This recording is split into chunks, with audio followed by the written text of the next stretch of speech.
একটি শিক্ষণীয় সুন্দর গল্প। গ্রীষ্মের তীব্র গরমে একটি ছোট্ট বাচ্চা খালি পায়ে ফুল বিক্রি করছিল।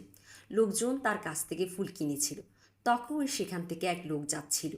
বাচ্চাটিকে দেখে তার খুব দয়া হলো। লোকটি পাশের দোকান থেকে স্যান্ডেল কিনল এবং সেই স্যান্ডেল বাচ্চাটির সামনে রেখে বলল, বাবা, এটা পরে নাও। বাচ্চাটির সঙ্গে সঙ্গে তার ফুলের ঝুঁটি পাশে রেখে দিল এবং স্যান্ডেল পরে নিল। তারপর সেই লোকটির হাত ধরে খুশি হয়ে বলল, আপনি ঈশ্বর, তাই না? লোকটি এই কথা শুনে ঘাবড়ে গেল। বলল, না না বাবা, আমি কিভাবে ঈশ্বর হব? তখন বাচ্চাটি আবার বলল, তাহলে অবশ্যই আপনি ঈশ্বরের কোনো বন্ধু হবেন। কারণ গতকাল রাতেই তো আমি ঈশ্বরের কাছে দোয়া করেছিলাম যে গরম অনেক বেশি, আমার পা জ্বলে যায়। ঈশ্বর, তুমি আমাকে স্যান্ডেল দাও। আর আজকে আপনি স্যান্ডেল নিয়ে এলেন। বাচ্চাটির এই কথা শুনে লোকটির চোখে পানি চলে আসলো। সে মুচকি একটা হাসি দিয়ে সেখান থেকে চলে গেল। লোকটি বুঝতে পেরেছিল ঈশ্বরের বন্ধু হওয়াটাও এতটা কঠিন কাজ নয়।